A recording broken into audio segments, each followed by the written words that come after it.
नमस्ते साथीहरू, स्वागत छ मेरो युट्युब च्यानलमा। आज फेरि म हजुरहरूसँग मेरो घरमा रहेको केही प्लान्टहरूको बारेमा भन्न गइरहेको छु। यहाँ मैले देखाइरहेको यो दुईटा प्लान्ट हो क्याथेलिया प्लान्ट। क्याथेलिया जातमा पर्ने यो दुईटा प्लान्ट मेरो घरमा धेरै दिनबाट छ र यो प्लान्टहरू एकदमै रुट बन्डिङ भइसकेको छ। र यो रुट बोन्डिङ अर्को गमलामा सार्ने भनेर मैले एउटा कुनामा राखेको, त्यस्तै बिजीले गर्दाखेरि टाइममा सार्न पाएन। तर पनि आज मैले टाइम पाएको छु यो प्लान्टहरूलाई, यो दुई क्याथेलिया प्लान्टलाई अर्को ठुलो गमलामा, योभन्दा ठुलो गमलामा सार्ने भनेर। र दुईटा यो क्याथेलिया को नाम हो, यो उसको नाम हो क्याथेलिया जेब्रिना। यो जेब्रा जस्तै भएको हुनाले होला क्याथेलिया जेब्रिना भनिन्छ।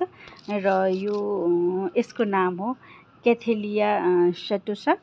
र यो दुईटा प्लान्ट मेरो घरमा रहेको छ, जो रुट बन्डिङ भएर एकदमै राम्रो स्थितिमा छ अहिले। र यो क्याथेलिया जेब्रिना त फुल पनि फुलिरहेछ, यस्तो राम्रो सुगन्ध आउँदो रहेछ यसको। यो कुनामा, एउटा कुनामा राखेको भएर मैले राम्रोसित टेकेरै गरेको थिइनँ।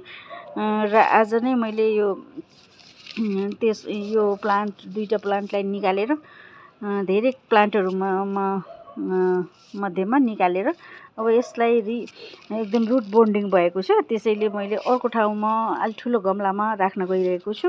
र यसको बासना राम्रो आउँदो रहेछ, यो फ्लावरिङ दिने। तर यसको पनि अर्कै टाइपको फुल दिन्छ यसले पनि।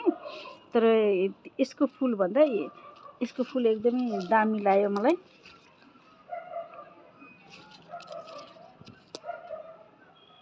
यो ठुलो गमलाको भए कति राम्रो हुन्थ्यो। अहिले सानो गमला, त्यही पनि यो एकदमै रुट बन्डिङ भइसकेकोले खासै राम्रो भएको छैन भने यो झन् राम्रो दामी देखिन्छ। यति ठुलो गमलामा राख्यो भने एकदमै, यो इन्डोर प्लान्ट पनि हो, यो इन्डोर प्लान्ट हो। यो सेडेड एरियामा राख्दा राम्रो हुन्छ। यो ऊहरूमा यस्तो झ्याङहरूभित्र अलि चिसो ओसिलो ठाउँमा पाउने प्लान्ट हो यो। त्यसैले पानी गमलामा यो भागमा नभएर तलको भागमा राख्दाखेरि ओसिलो ठाउँमा हुने भएकोले त्यस्तो राख्दा झन् राम्रो हुन्छ यो प्लान्टलाई। तर यो इन्डोर प्लान्ट हो, धेरै घाम चर्को घाममा राख्न हुँदैन यसलाई। एकदम बिरुवाहरू धेरै भएको ठाउँमा, अलिक सेपिलो ठाउँमा राख्दा यो प्लान्ट एकदमै राम्रो हुन्छ। र मेरो घरमा 3टा जातिको मध्ये यो 2टा जातिको आज म देखाइरहेको छु। यो चाहिँ रुट बन्डिङ भएर मैले अहिले अर्को गमलामा सार्नको लागि अहिले मैले देखाइरहेको छु।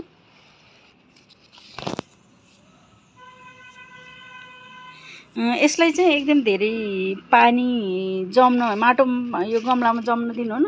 तर तल भागमा अलग्गै, यो जस्तै क्याथेलिया थुप्रै प्लान्टहरू छ भने एउटा जगमा अथवा मगमा पानी भरेर बाहिर अलग्गै छोड्यो भने त्यो ओसिलो ठाउँमा हुर्किने भएकोले त्यो ओसले झन् राम्रो गर्छ यो प्लान्टलाई।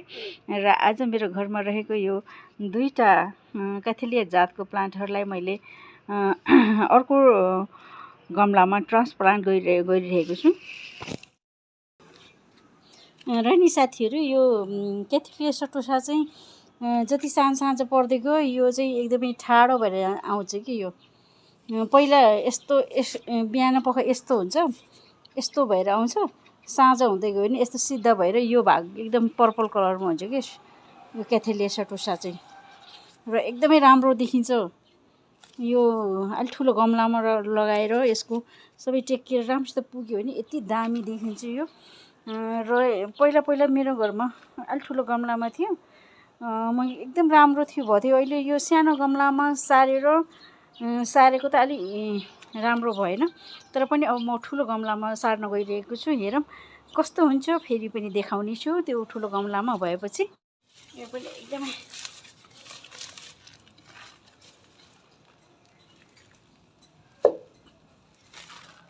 पुरै जरा यसरी लिएको छ।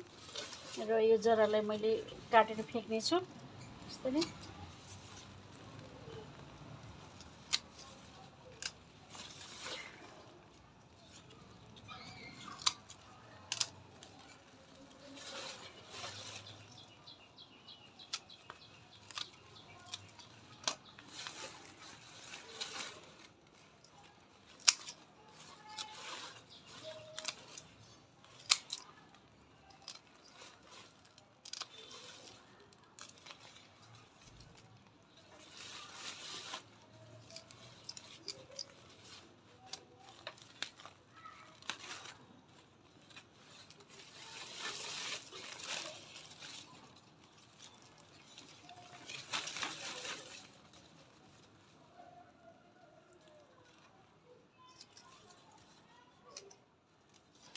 यो साइडको जराहरू नि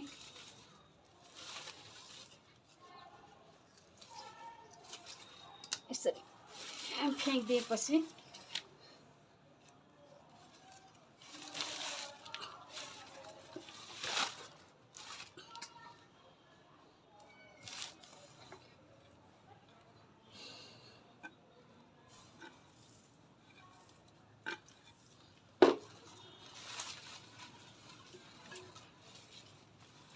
यसलाई यसरी रोप्ने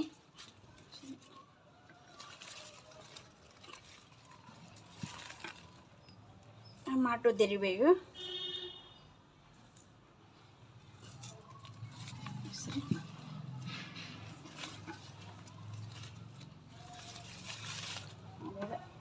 मजाले यसरी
यसरी साथीहरु आज मैले दुईटा क्याथेलियाको प्लान्ट यो क्याथेलिया जर्बिना र क्याथेलिया सटुसाको रिपोर्टिङ अथवा यो अर्को यो रुट बन्डिङ भइसकेको प्लान्टलाई मैले ठुलो प्लान्टमा राखेँ हेर्न सक्नुहुन्छ र केही प्लान्टहरू मैले राखेको पनि छु बाहिर यसलाई मैले चाहिँ अर्कोमा नि ट्रान्सप्लान्ट गरिरहेको चाहिँ अर्को ठाउँमा रोप्ने छु यो क्याथेलिया जर्बिनालाई